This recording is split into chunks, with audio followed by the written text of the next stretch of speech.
Hello, hello, hello. Good evening. Welcome, everyone. Great to see you here tonight. We would like to acknowledge the land on which the University at Buffalo operates, which is the territory of the Seneca Nation, a member of the Haudenosaunee Six Nations Confederacy.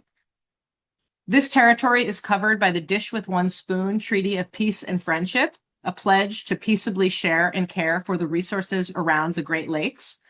It is also covered by the 1794 Treaty of Canandaigua between the United States government and the Six Nations Confederacy, which further affirmed Haudenosaunee land rights and sovereignty in the state of New York. Today, this region is still the home to the Haudenosaunee people, and we are grateful for the opportunity to live, work, and share ideas in this territory. Tonight we have Cooper Holoweski with us, and he also has an exhibition in the Project Space Gallery with an opening reception tomorrow night. It is up now. I've already checked it out. It's very cool, so make sure to head over there. And he will be introduced by my colleague in print media, Noah Brewer. So please join me in welcoming Noah. Thanks, everybody. Hello, welcome, Cooper. Cooper's here. Cooper is not only is he our visiting artist lecture series person this week, but he's also acting as our annual Harvey Breverman visitor in the print area. So he's working today, tomorrow, and Wednesday with printmaking classes and activating our space, and perhaps very importantly, giving my students someone else to listen to other than me. It's my pleasure to introduce Cooper Holoweski. He is a Detroit native who works in print, video, sculpture, and exploring the intersection of spirituality, consumerism, and consumerism through everyday objects and materials. He holds an MFA from the Rhode Island School of Design, a BA in political science, and a BFA in printmaking from the University of Michigan. He's an accomplished artist and designer. He has presented solo exhibitions at galleries in New York and Detroit, and has held residencies domestically at Clocktower Gallery, Lower East Side Printshop, and the Skowhegan School of Painting and Sculpture in Maine. Internationally, he has held residencies in Chile, Finland, and Belgium. His work has been featured in Art in America, Art in Print. In 2017, he was awarded the Prix de Print by Art in Print. How many print? We're going to do a word search later. Yeah. And in 2019, his short film, As Above, So Below, won the Best Regional Filmmaker Award at the Ann Arbor Film Festival. In 2023, he launched a new book, Nothing, Everything, Nothing, which traces the evolution of human consciousness from before the Big Bang until the eventual collapse of the universe. Maybe we'll get a glimpse of, can you tell us when that's going to happen? Yeah. Okay. All right. So please help me in join me in welcoming Cooper. Thank you.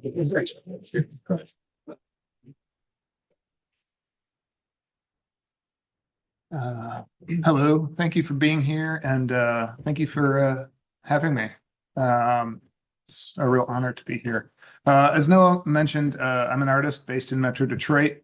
Currently the artist in residence and head of the print media department at the Cranbrook Academy of Art, which is an MFA program just outside of Detroit.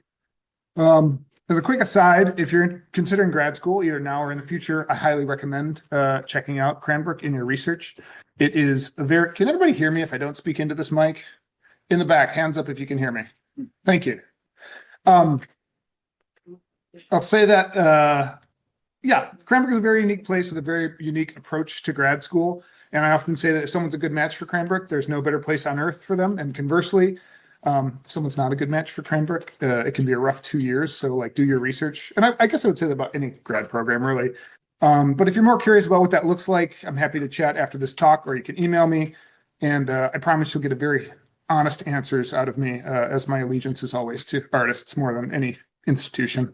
It is a pretty amazing place, but we have lousy marketing, so not enough people know about it. Anyway, let's jump into it. I have a lot of work that I want to share with you. We don't want to be here more than an hour.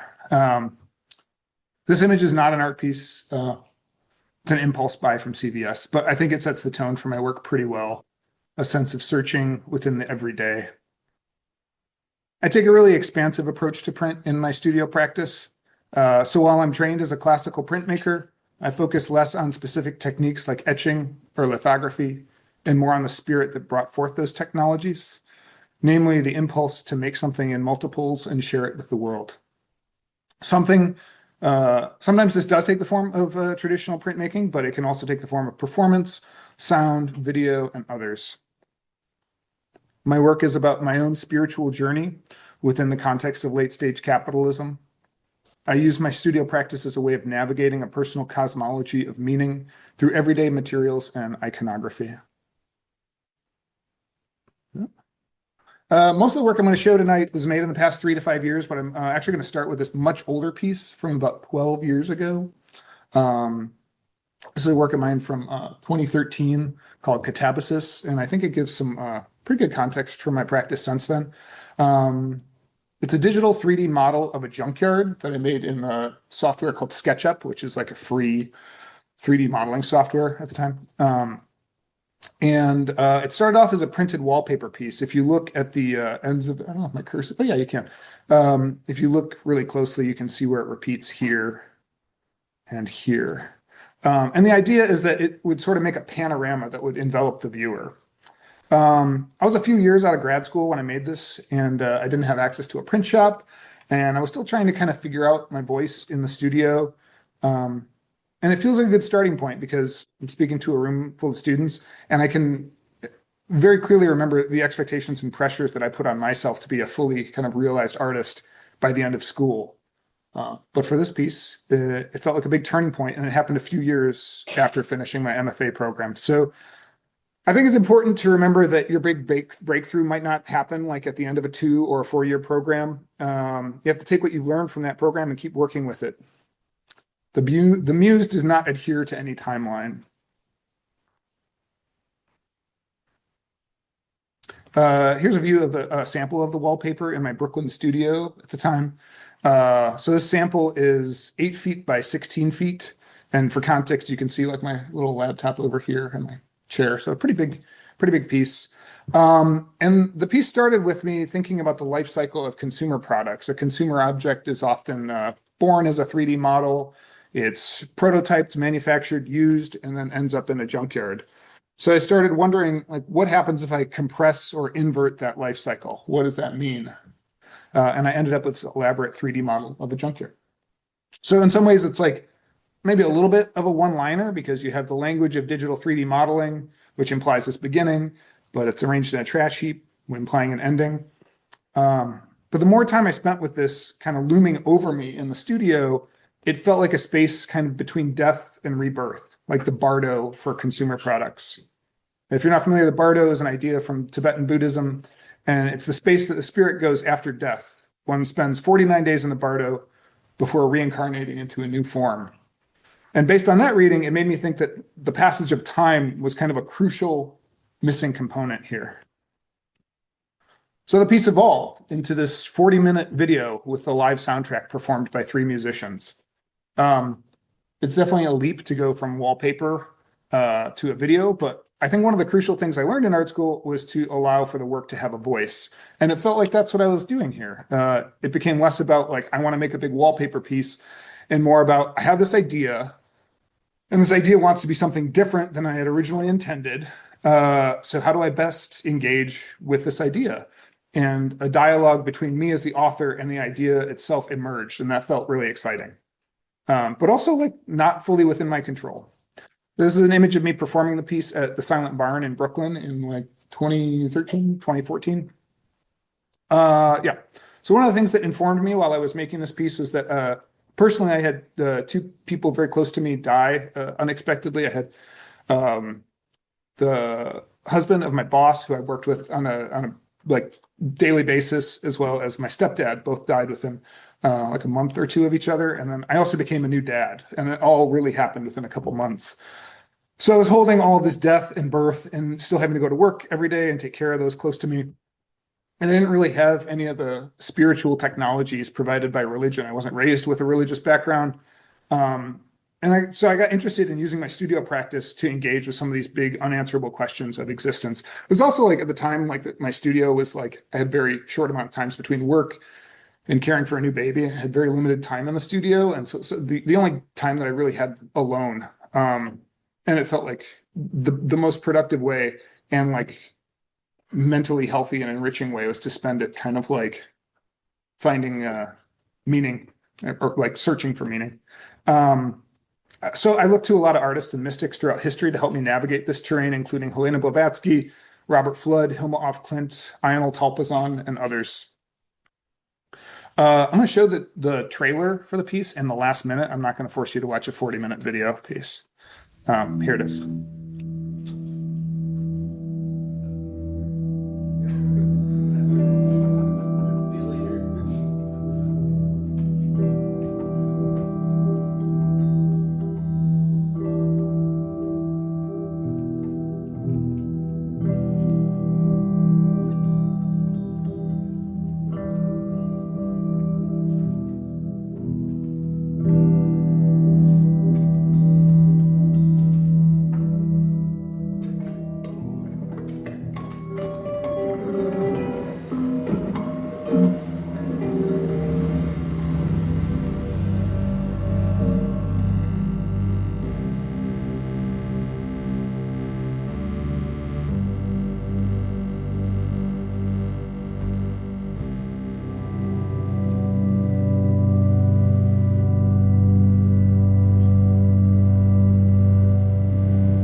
So that's the trailer, the last minute or so of the piece.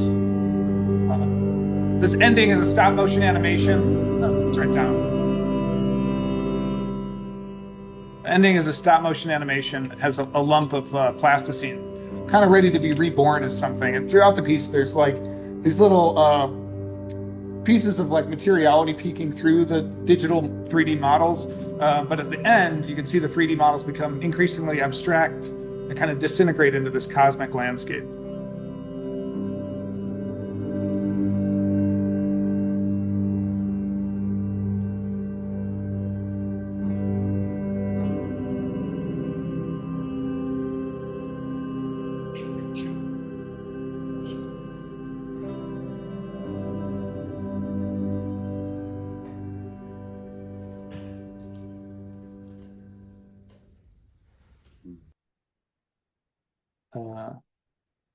So that's Catabasis. Here's some of my more recent work from the past 5 years.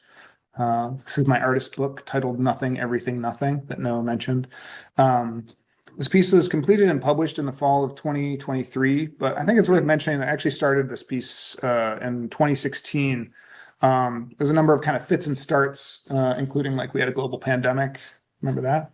And the original publisher went bankrupt and sold the business. And so a number of other kind of like challenges. So I don't know. I think it's worth noting again that my process of making is rarely linear. This 100-page book traces the entirety of existence from before the Big Bang to the evolution, through the evolution of human consciousness and the eventual collapse of the universe and return to nothingness. It felt, well, yeah, I'll get into some of my references here. But it felt like just like naively ambitious undertaking that was like almost comical. I was like, oh, I got to do it. The object itself is designed with a double wire O binding, so there's no beginning and no end. It's a loop, similar to other works of mine that play with kind of cyclical narratives or inverted chronologies. Here are the spreads from the book. We're not going to go through all of them individually, but you can see it goes from dark to light to dark.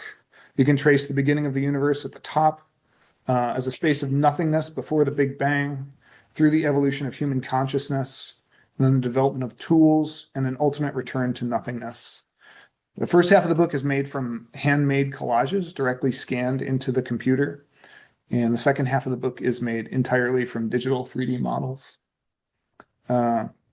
This project was printed using a commercial process called indigo printing that enabled me to print an edition of 200 books on silver pearlescent paper.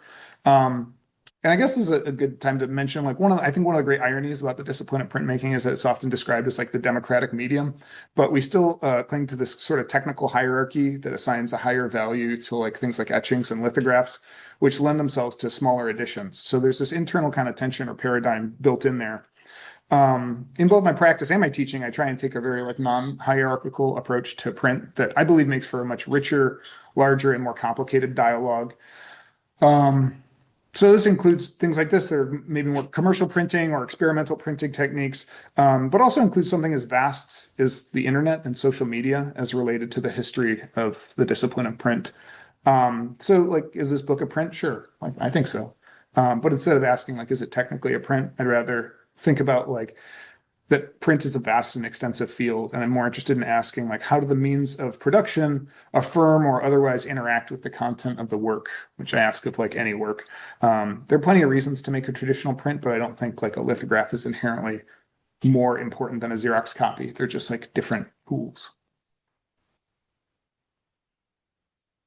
Here's a video of the book and how it functions. Just a note for folks into book arts, if you're ever like applying for a grant or a application or like applying for like a residency, like I highly recommend using video as a format. This is like a professional practices note. Because you can show spreads of the book, but how the object actually interacts with the viewer. I think like video is the best route. So there's a slip cover for the title, this laser engraved black acrylic cover, which you saw. There's a table of contents for the first half of the book, and then we have the pre-Big Bang, Big Bang. And we move through a kind of early evolution. We have this gatefold for the development of eyes, which I'll speak a little bit more about in a second. And of course, in this middle of the book is the birth of human consciousness and early tools.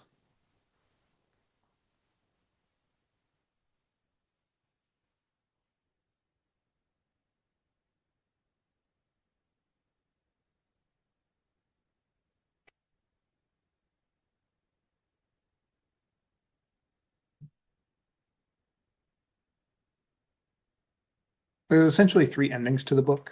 It's like the end of humanity, the end of life here, and the end of the universe. And then like a return to nothingness. And it concludes with a table of contents for the second half of the book. And again, it just starts over, and there's the cover in its full form.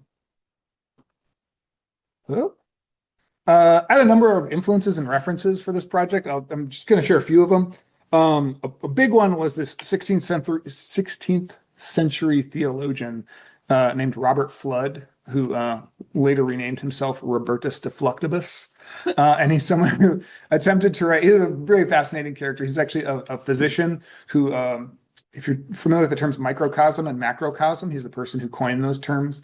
And he's someone who, if you were to visit him because you had like a blood disease, he would like look to the stars to try and diagnose what was going on inside your body. Of course, like everybody died, but I thought it was a really romantic kind of like approach to like how he thought these systems worked.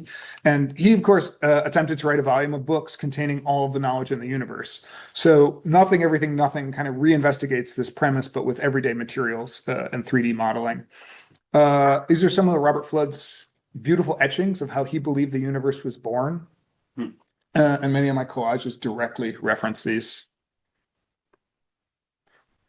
Another influence I had when I was making this project was the television show Cosmos with Carl Sagan. It's something I watched when I was a kid and then rewatched as an adult. And in the show, there's this beautiful clip where this animation still comes from, where Sagan traces the evolution of human consciousness all the way from the Big Bang. And I like absolutely fell in love with it. It's a very scientific approach to this idea of interconnectedness among all things, which I think really resonates with me. It's something that like I feel at moments, and I talk to people about feeling at moments, but to have it sort of scientifically reaffirmed by someone like Carl Sagan, I think is really meaningful. Also, something about that specific clip is that he narrates the entire clip from the perspective of the universe, so that when eyes evolve, he says, quote, eyes develop, and now the universe could see itself. So it's like all from the perspective of this like conscious universe that's like evolving through these things. And it got me thinking about how human consciousness is a way for the universe to know or think about itself. So I referenced some of these images from the animation also in my book. Here's some of my versions of the Robert Flood diagrams. So this is my Big Bang. It's essentially a piece of blacked out sandpaper with a laser cut explosion in the middle and scanned with a clamp light behind it. I use readily accessible everyday materials. So you see a lot of the hand in this first half of the book. If you look closely, you can actually see, I don't know if the projector's showing it, but if you look really closely in these bottom corners, you can see the black masking tape on the margins that are holding the material to the scanner bed. And if we jump back to, you can see like, okay, it's referencing this like Big Bang here. And then the early universe is referencing his early universe. And then very directly, like this is his, the chaos of the elements. And here's my version of the chaos of the elements. So his is, again, a beautiful etching, and mine is a collage made out of aluminum foil and cotton balls. Here's also riffing off of a Robert Flood diagram. This is his origin of life. Mine is, again, made with aluminum foil, sandpaper, bottle cap, mylar, and a clamp light.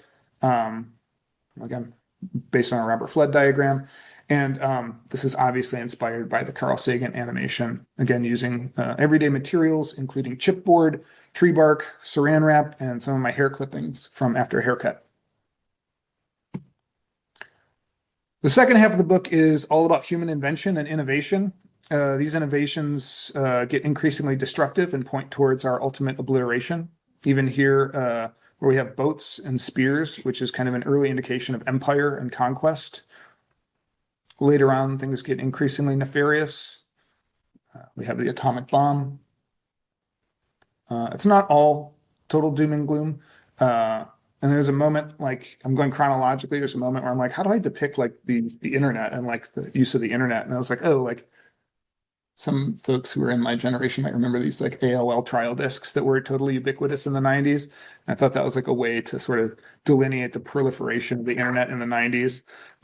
So also thinking other influences for the project include digital futurists like Ray Kurzweil and Kevin Kelly, as well as some of the ideas behind contemporary accelerationism. The end of life, end of the universe, and a return to nothingness. So in some ways, I think the book can easily be seen as this like very nihilistic kind of exercise. But again, the actual form of the book lends itself to a perpetual rebirth. So if we're able to kind of like pull ourselves out of it for a moment, I think the idea that like existence after humans and even after the collapse of the universe could find a new incarnation to be actually like something that could be quite comforting, right? Like existence might go on after like the sun burns out, right? Like,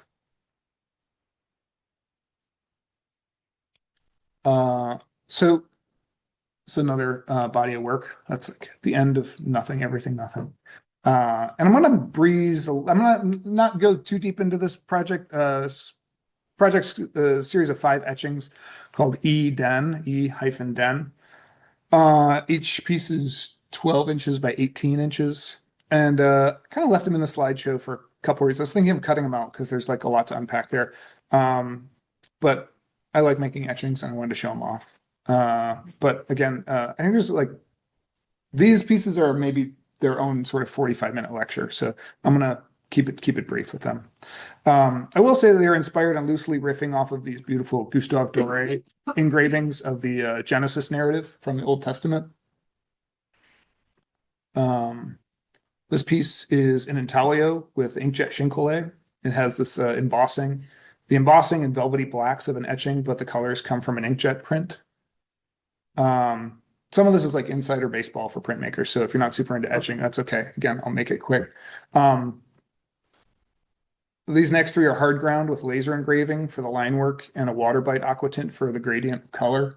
One thing I was thinking about is like I had my oldest child was in preschool and asking me a lot of questions about like Christianity, and I didn't really have any answers for him, so I bought this Bible, and I read it. He lost interest really quick, but I got really interested in the engravings, and I don't know, it got me thinking about like how so much of Western culture has been like dictated by like a few very central narratives, and now we live in a moment in which like we can like very much create our own, like it's very much decentralized, right? Like we can create our own narratives, and I think it's very liberating, and I think it's also very destabilizing. So it's really exciting. I don't know. I was like reading it and like reading the words of like, God made light, God made like the firmament, he made the horizon. I'm like, well, I do that in 3D modeling, right? Like I can create my own world.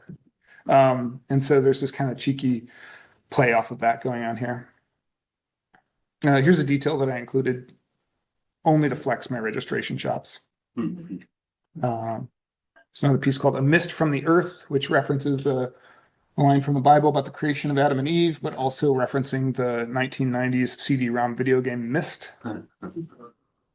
Here's the detail. I like this one because it showcases the halftone matrix of the laser engraved plate in tandem with the gradient of the blue aqua tint, as well as some of the kind of warm incidental marks that come with the territory of traditional intaglio printmaking. So the process of this work like very much references like old school printmaking, which is like the reference material of the Doré engravings, but also like kind of contemporary conditions of life.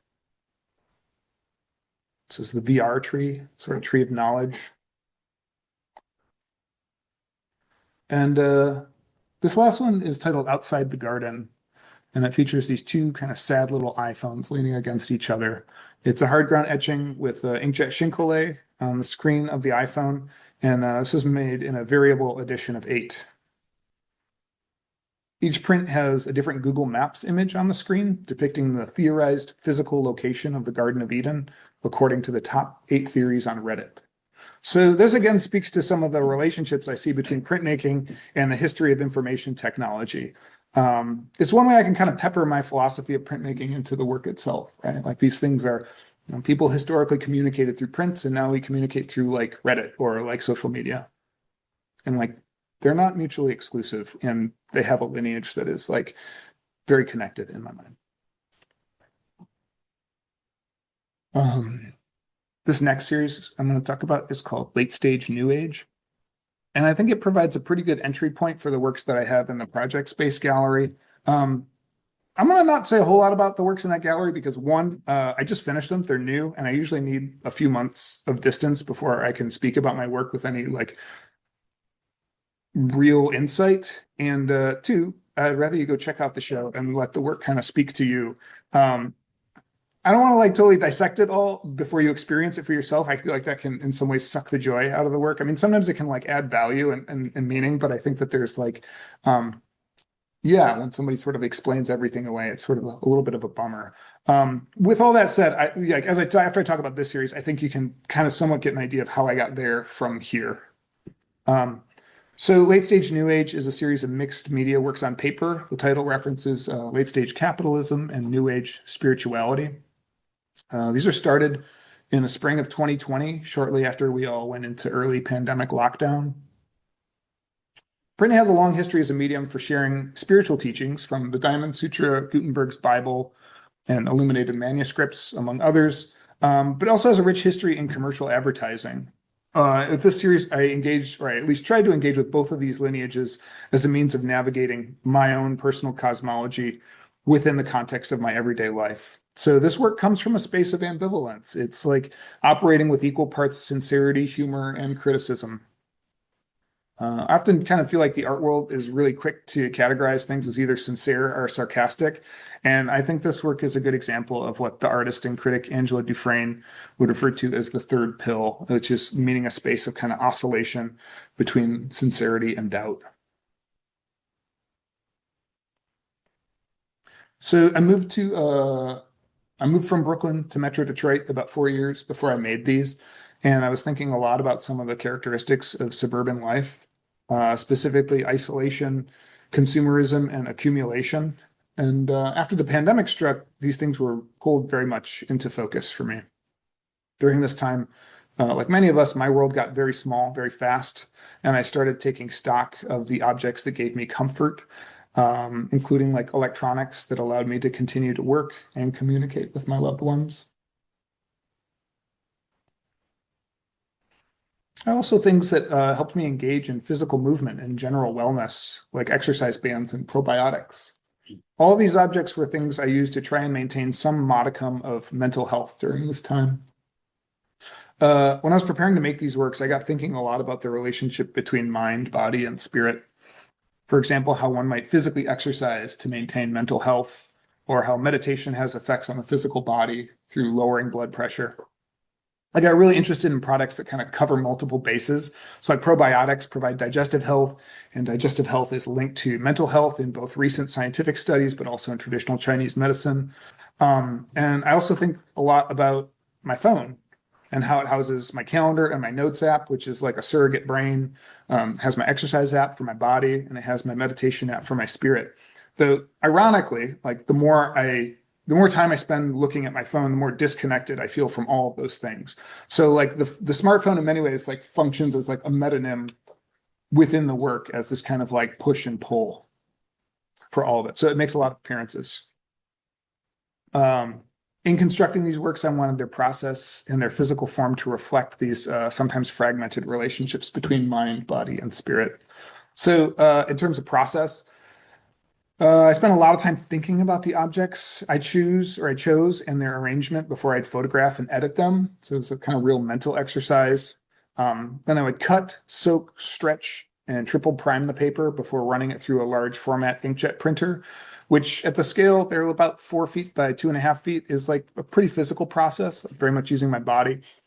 And then lastly, I used the laser cutter to engrave these floating body parts into the material, which if you've not used a laser cutter, is pretty amazing. It feels like a ghost is doing the work for you. So that's how I get to spirit. So built into this process of the work is, again, this relationship between mind, body, and spirit. Again, thinking about the objects, physically preparing the paper, and then letting the laser ghost do its job. Here's the laser ghost in action. So I know it might sound a little bit far-fetched when I try and equate a laser cutter with spirit, but there is something in my mind like undeniably supernatural about watching a machine physically alter a material right before your eyes without touching it at all. It's literally light that's cutting or engraving into your surface. And there's a long history of equating light with a physical manifestation of spirit. So it's maybe not all that far-fetched. I'll also say that every laser cutter I've ever used is pretty temperamental, and it very much feels like there's a ghost in that machine. Here's a detail shot from an angle to show you how the relationship between the photo and the laser engraving kind of changes as you move around the work. I realized it would be much better with the video, but like because it's like engraved into the surface and like the going into the laser cutter goes through the surface of the image into the primer, and so when you walk around it, like sometimes the limbs will sort of disappear, and then when you walk to the side, they avail themselves because there's like a little bit of relief built in there. I think it's also worth mentioning that everything is printed at a 1-to-1 scale. So the iPad here is printed at the scale of an iPad, and the scale of the body parts all correspond to my body. This is in here twice. I don't know why. It gets into the texture, I guess. So some of my influences for this were memes. I looked at a lot of memes, specifically starter pack memes from Instagram, which are memes that use consumer objects or images to tell a story or build a character.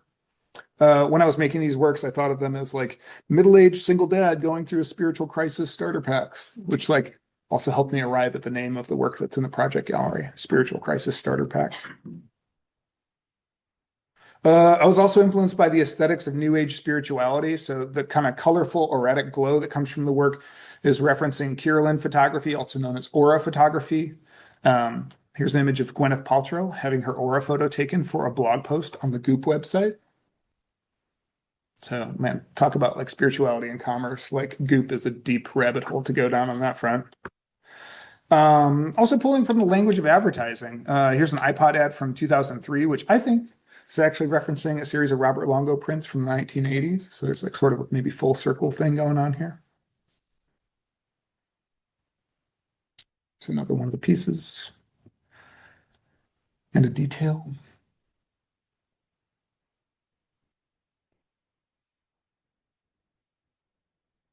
Or there's just little like formal plays here, like this exercise band makes an infinity symbol. This exercise band makes an ampersand, or maybe the shape of a fetus.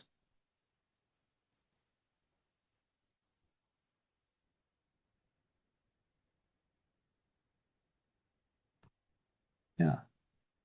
And again, I don't have a good reason for showing this detail. I just like the floating ear. Another work I want to talk about is called for universal free distribution. Here it is. It's a laser engraved woodcut printed as a relief that features an iPhone 11 with the Wikipedia page for the Diamond Sutra on the screen. Many might know this info, but just a few relevant facts about the Diamond Sutra.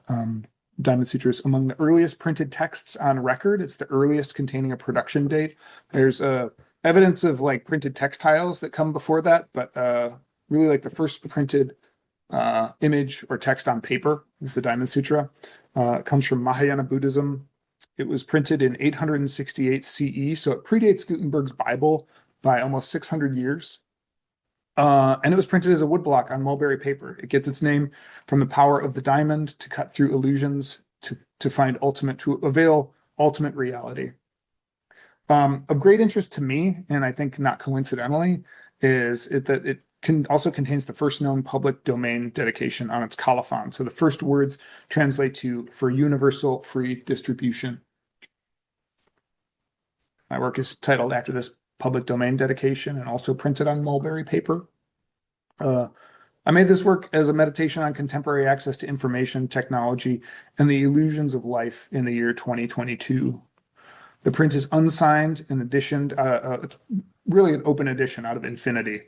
And it's sold via Instagram, or it was sold via Instagram for $50 a pair. Collectors would have to buy 2 of them, or they'd get one free. And so the idea is that they'd have one for themselves and then give one to a friend,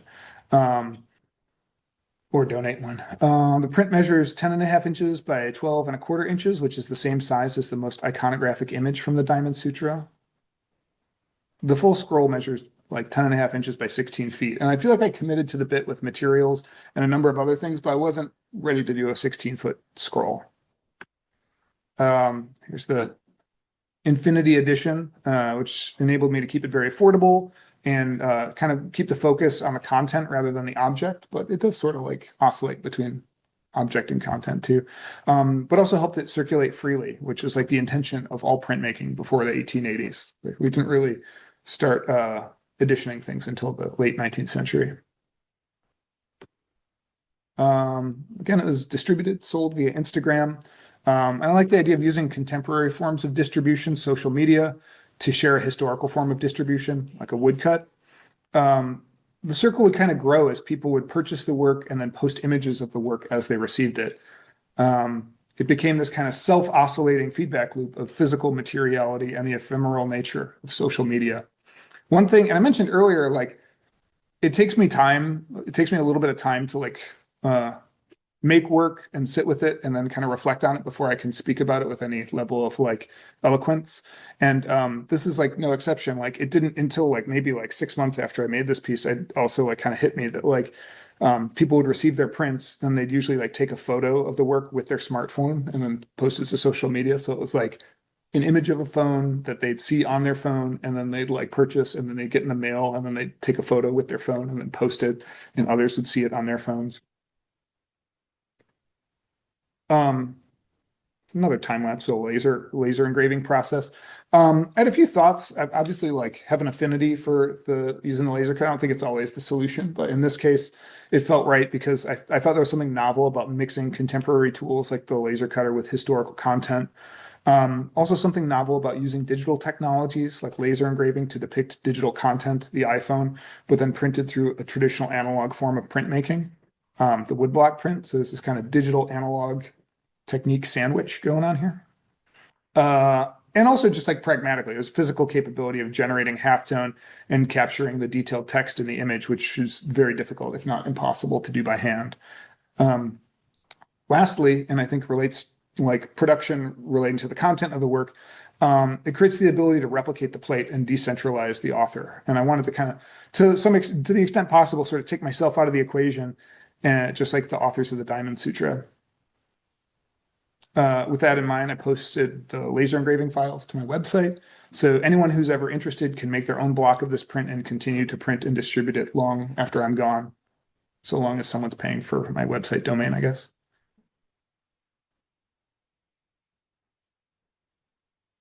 How am I at for time? My clock here is all wacky. So here, Okay, cool. All right, we'll get into this piece. In kind of a similar vein, but different, is this is my piece titled Echo Echo. It's a woodcut made from OSB, which stands for Oriented Strand Board. It's a cheap plywood made from wood chips, typically used for construction. These are the full sheet of the plywood, so this print is 4 feet by 8 feet. The hands are digital 3D models that were laser engraved into the OSB. Man, I do use a laser engraver a lot. And the hands are roughly the size of my hands, so they vary slightly in size. I've previously been known to kind of joke that there's different tropes in printmaking departments. There's always like a person who makes prints of skulls. There's always a super technical lithographer, and there's always a person who makes giant monochromatic woodcuts. And after I made this, I was like, oh, wow, I guess I'm that guy. This is the reference piece. It's the Cueva de Manos cave paintings in Perito Moreno, Argentina. These date back to 7000 BC, so they were made by some of the earliest image makers. And these image makers were printmakers. We refer to them as cave paintings, but they used a stencil technique very similar to like a silkscreen, just using the artist's hand instead of photo emulsion. This image, similar to all traditional prints, has the indexical 1-to-1 scale relationship, again, that all prints share with their matrices or plates. And also think of like printmaking as a very like communal practice. We typically work in collective print shops and collaborate on the printing process. This cave painting was made by different people over an 8,000-year period, and you don't get much more collaborative than that. And in making my work, it felt like, I don't know, sort of a way to commune with the first printmakers. This idea came to me in the middle of the night, which is when I think most brilliant and stupid ideas come to us. And the idea to combine early cave painting with cheap everyday construction materials felt intuitively funny, and I couldn't kind of figure out why. Then I thought about how ancient cultures made their mark through cave painting and how many Americans make their mark through real estate development. And that felt, I don't know if that's like totally it, but that felt like kind of an interesting connective tissue, but also still just kind of funny. In this work, there are like different, I think of them as like different layers of chaos. There's the overwhelming layering of hands over time, which relates to the image source of cave paintings. There's the chaos of the processed wood chips, which is the material, and then the chaos of the halftone grid, the laser engraved pixels. So kind of like 3 layers representing 3 eras of time, the prehistoric, the 20th century, and then the digital age now. The artists of the cave paintings are unknown, so it felt fitting that I used generic 3D models of hands that I downloaded from the internet. There's another detail shot. I like this one because you can really see the kind of wood, ink, paper, and pixels very much interacting here. The piece has really different read at different distances. If you're in the woodcut class that meets tomorrow, I'm hoping I brought this print, so we'll take a look at it. Here's a shot that shows the scale of the work. My Detroit studio.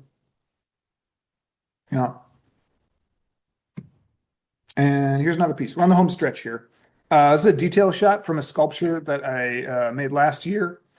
I think this work has maybe the most pretentious title I've ever come up with. The title is Ontogeny Recapitulates Cosmology. It's a reference to Ernst Haeckel's phrase ontogeny recapitulates phylogeny, which is this idea that an organism's embryonic development replays the evolutionary history of its species. So it's like, I guess like one way to think about it is like the reason we start off as an embryo or a fetus floating in amniotic fluid is because we evolved from organisms that lived in the sea. So again, like scientifically discredited, but like in a really kind of poetic and beautiful idea. I found it to be really romantic, and I thought, like, what if we expand on that and the journey from conception to self-actualization actually replays our evolution from the beginning of the universe. I was thinking about how the calcium in our bones comes from stardust, and again, relating back to that sort of Carl Sagan animation from earlier. Here it is installed at Mouse Gallery in Detroit. And the piece is built upon the idea of a feedback loop. There's a video monitor at the top. I'm sorry, it's built upon the idea of feedback loop. There's a video monitor at the bottom, which is fed by a webcam at the top, which is facing it. The video feed passes through our distant relative, the sponge, which is orbiting around a glowing center. And the droning audio comes from a contact mic attached to the fan powering this movement. The video is reversed and doubled upon itself. Here's an image of the full piece assembled in my Detroit studio. Within the work, there's reference to the body and the chakra system, a complex network of energy meridians within the body. There's also like a number of other things that are referencing like Maslow's hierarchy of need and a number of other kind of like psychological systems that all kind of correspond or sort of dovetail into one another. The shelf is 6 feet tall, which is the same height as me. And you can't see it here, but or maybe you can see it. If you look really closely, there's a pair of shoes placed underneath the flat screen monitor. Near the top of the piece, there's this downward looking eye and the sound of tuning forks. So you have like right around the middle of my head height, you have like this like sensory audio thing, and then this like sight reference to sight. The middle you have two fans pushing the air of the heart chakra and powering movement from above and below. Yeah, and I'll more or less end it there. I guess we have these like pieces which also tell a story of self-actualization through consumer products in the gallery right now, which certainly comes with some humor and cheekiness, but also a sincere and sometimes sad desperation to connect with something larger through any means available. I'm going to leave it there, but I'm happy to answer any questions. Yeah, here's my website.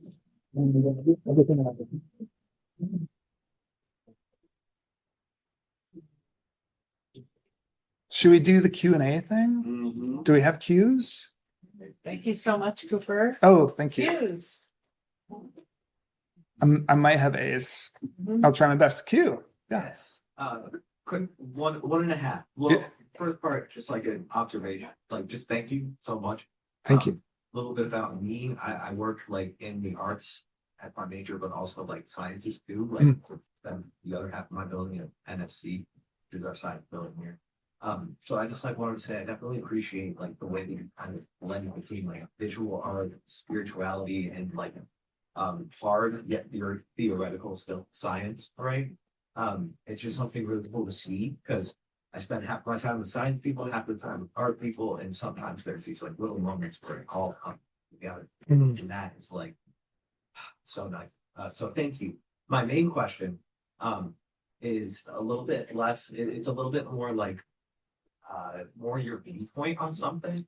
So throughout looking through your work, like my personal opinion is that I'm kind of seeing like there's almost this essence of like very like late 80s to early 90s, just like fun, like imagination to it, right? Like and especially in the video piece towards the end, we had the 3 models like interacting with this stop motion and this like cosmic colorfulness. Like the way that was executed was like very that era to me, and I love seeing all of that like interplay. Like I feel like the past 30-40 years have been this same blend of just all culture all at once all the time. And I just wanted to know your opinion, right? Like, do you feel like things have gotten any more dilute since then? Or do you think people are doing things in different ways and still kind of succeed? Do you feel like things have the same weight that they did? Oh, yeah. I don't know. That's like, are you specifically referencing like identity politics of like the 80s and 90s? Mostly, even like spirituality or like expression itself. It's almost like we all know art is so proliferated now. Like, and I'm the last person to say what's good or bad art, but like in expression, I kind of feel like people have like, I feel like in the past 15, 20 years, Hmm. it's hard for people to really like with screens and with the internet and with even just like electricity, right? That is the fact, right? Like, sometimes I feel like these things can be like a filter against really like maybe some people will never have the opportunity to live or understand their full potential or even identity. And I think that I was born in 2000, and I feel like if I would have been born 10 years earlier, I may have been in like a more genuine world, right? So it's just kind of like like I don't know, all this stuff going around in my head. And I was like, all right, good opportunity to get it out. Yeah. Thank you. Yeah. Thank you. I wonder about that reference to like aesthetics of the late 80s and early 90s. And those are definitely, I was born in 81, so like very formative years for me. I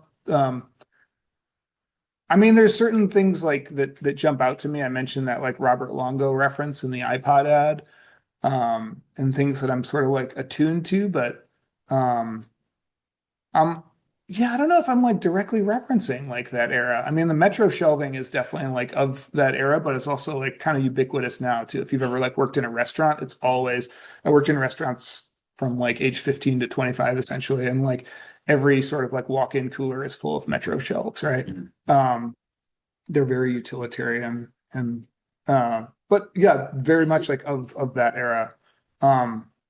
Yeah, I don't know. There's lots of that question, and we could go in a lot of different directions, but I don't know. I don't know if you live in an any less real world now than I did like 30 years ago. I think that the same could be said for like my parents' generation talking about me when they had only black and white televisions, and then their parents would say about them when they didn't have any television at all and we weren't living through screens.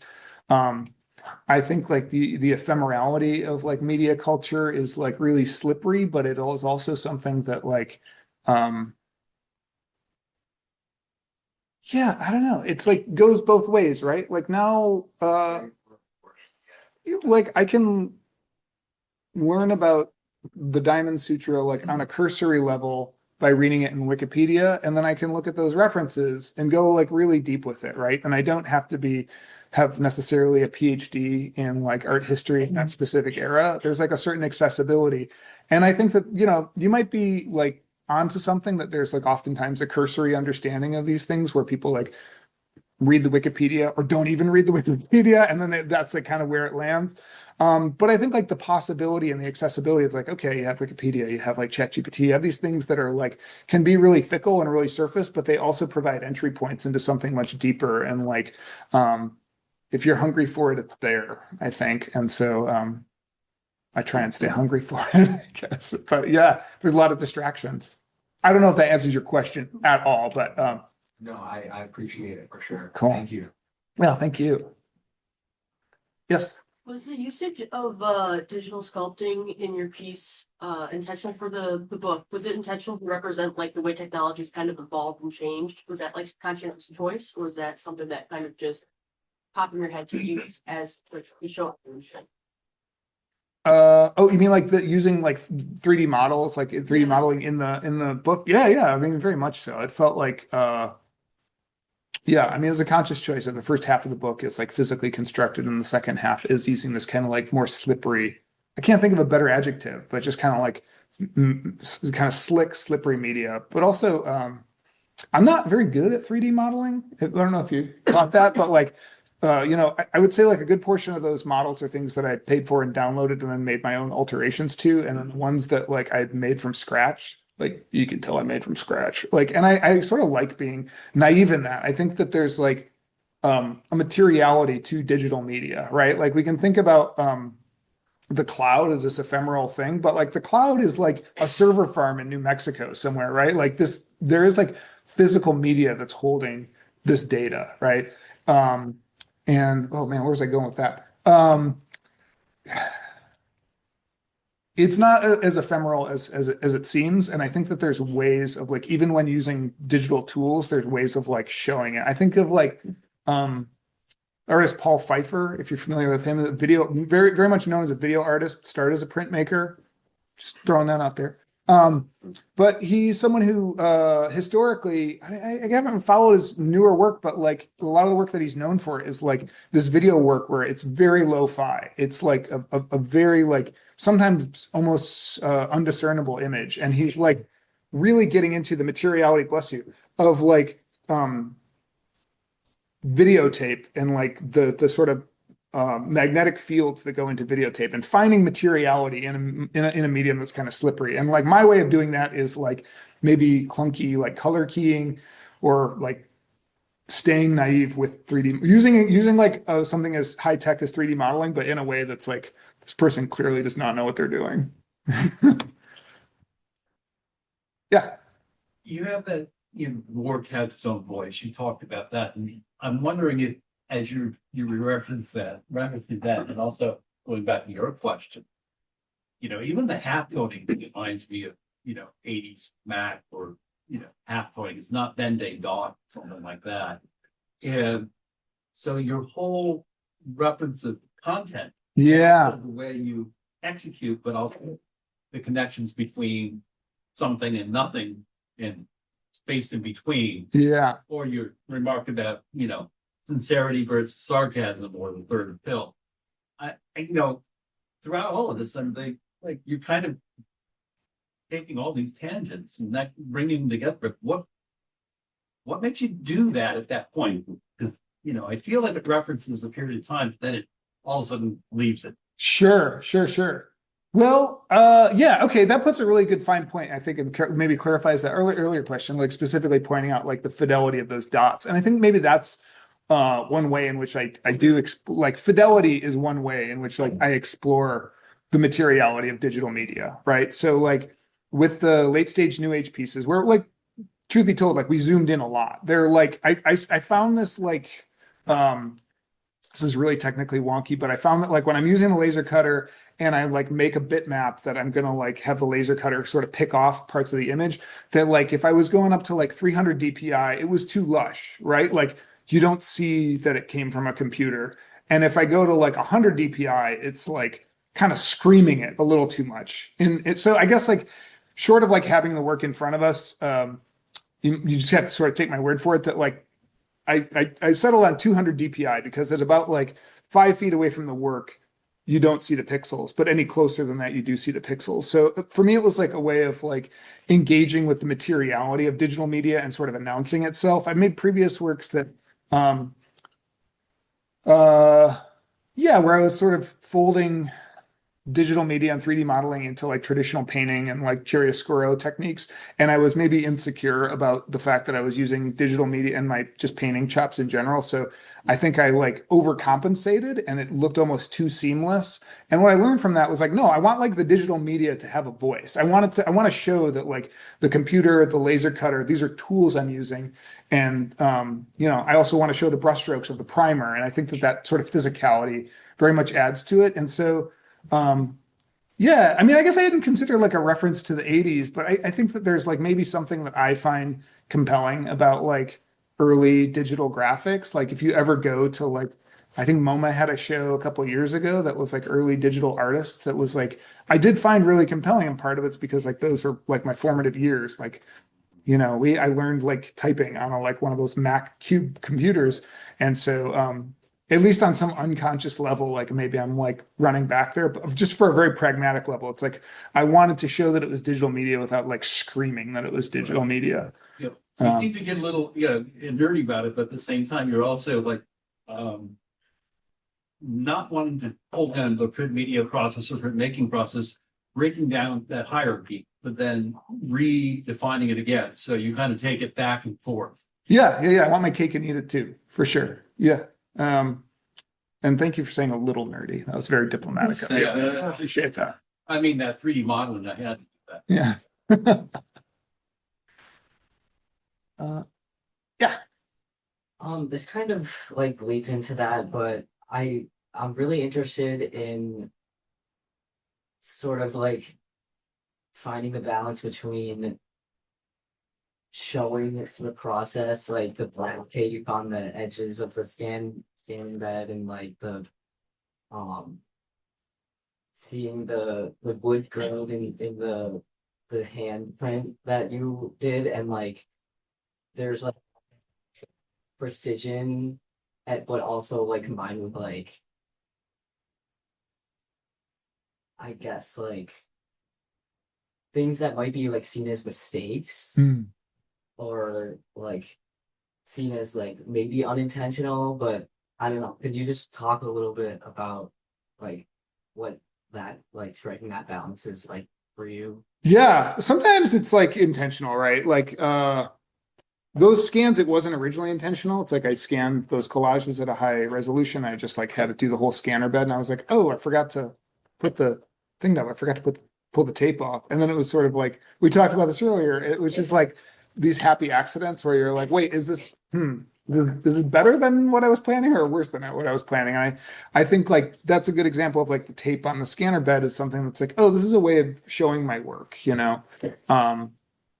Maybe it's like, and even in like naive digital 3D modeling, it's like maybe my equivalent to the way a painter shows brush strokes, you know, like when you see, you know, I don't know, like the majority of paintings in the 20th from the 20th century, it's like the history of modernism is like so tied up in like the materiality of paint and these like brush strokes or these like, you know, I don't know, like palette knife scrapes and things like that. And I'm like, that's not me. Like I've made paintings, I engage with paintings sometimes, but my way of engaging with that is like, how do I show a little bit of the materiality to it? And sometimes I'm really conscious of it. Like, all right, I'm going to dial in this like DPI, this resolution. And sometimes it's like, I'm working quick and like, I make some mistakes. And sometimes I'm like, maybe this mistake is like one of the more interesting things about it. Yeah. Can you, I'm curious about your relationship to religion, Sure. either personally or in your family, or I mean, there's so much word spirituality came up a lot, Yeah. but Yeah. but it seems like it's in your work, it doesn't seem like a religious reference as much as a reference towards what? Yeah, I think it's like, well, okay, so there are certain religious references, right? Like the Eden piece is like E-den. It spells out Eden, you know, it's about like the Genesis narrative. And it came from like this line of inquiry that was like, I'm very much approaching all of it from an outsider because I grew up with in a family that was like ostensibly sort of like atheist. And I'm like, you know, in some ways it's very liberating. In some ways it's also like you walk out there with any sort of like armor when you have like a real like existential crisis. And you know, you can't have it both ways. You don't get that sort of protection or that sort of like understanding without the baggage that comes with it. And I think I conversely think there's this like weird perversion that happens in like new age spirituality where like a lot of it comes from like Eastern religion and Eastern thought. And it's like I think that like capitalism clings to it because it's very like solitary. And in the same way that like running culture or fitness culture is very solitary, like I'm gonna meditate myself into enlightenment. And I'm gonna make myself the best meditator, and it's very like me. And so it kind of gets which is like not how it's intended and not how it like started, or not really like it's not a sort of solipsistic practice.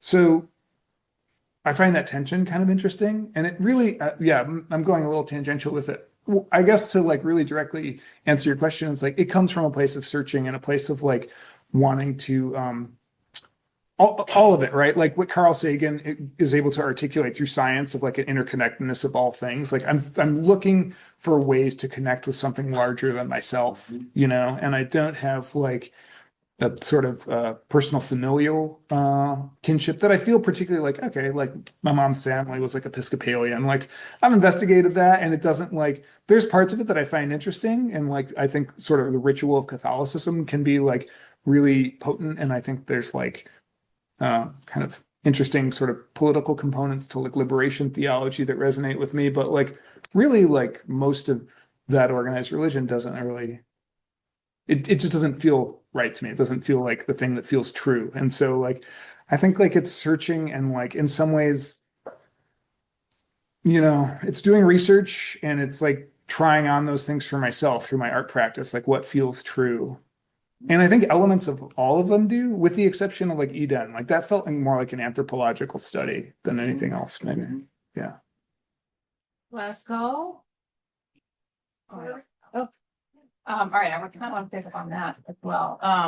Yikes. As an early modern, about drop flood images, and that was a really common impulse among 16th century humanist scholars to have like in Europe that they could have some totalizing package for world knowledge. Yeah, the Ptolemaic universe, right? Or whatever. Yeah, the Ptolemaic universe. Like let's Right. And make it and tie it up with a nice bow, and that's how everything works. Yeah. And so some of that I think has some Christian undertones of like totalizing the world as they thought of it as under Christian God. And it also has some like colonial undertones, that there's this idea, hubristic idea from European scholars that we can collect all world knowledge, and we can do that, and we should do that, and we're the ones that do that. Yeah. But I see some subversion of that idea in your work. So I just wonder if you like, are you trying to poke fun at the idea of totalizing, of the idea that one could totalize? Yeah, I mean, it's like, guy, totally. and you're also using like very serious kind of the black and white images. So I just wondered, like, I sense a lot of ambivalence and subversion, and how to comment on that. Totally. Yeah. Yeah. Thank you. It's a keen observation. Yeah, I mean, Robert Flood is like an interesting character for so many reasons. He was like a Rosicrucian, which is like essentially like a kind of Christian mystic. And I think you're absolutely right. Like that idea of like 16th century, like within different theologians, theological circles and others, like how do we make sense of all of this, and like absolutely wrapped up in colonialism. And I think that there's like I have to say, like the idea of like making sense of everything. Like I checked out a bunch of the Robert Flood in like the New York Public Library. They have some of the manuscripts, and I looked at it, and there's like a chapter on, multiple chapters on the origin of the universe, and then there's like a chapter on like economics, and like it's just like really tried to capture everything. Like a chapter on like started to emerge in Canada. They could collect objects from everyone. Sure. And here's like a recipe for baking bread. Like it's like the farmer's almanac of the universe, right? And so yeah, I think it's like it is comical. It is like naively ambitious, and I find it like absolutely hilarious. And also like totally audacious, but also like really ambitious in an interesting way. So there is like an ambivalence there. I think the sort of like, let's understand the universe and let's understand the world so that we can conquer is absolutely like a perverse idea. And like that there is like a little bit of poking fun, I think, maybe in the way that's like, okay, you made these elaborate etchings of how you think things work, and I'm going to make them out of cotton balls. Like there is like, it's like, yeah, no, there's definitely, I think in the idea of,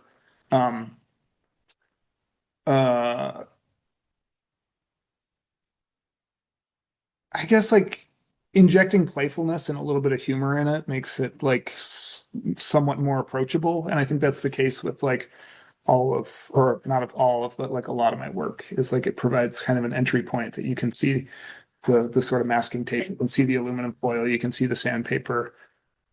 Like contingency of knowledge. Yeah. Those early authors. Yes, exactly. That's like it doesn't work that way. It's like kind of hilarious. And also like in my version, it ends like his version doesn't end with like us destroying the earth. Like Yeah, mine does. right. Like if we keep going on this kind of trajectory, it's like not good news for us or other inhabitants of the planet, Yeah. Mhm. Yeah, thank you. Great questions. Thank you all for asking, and thank you all for coming.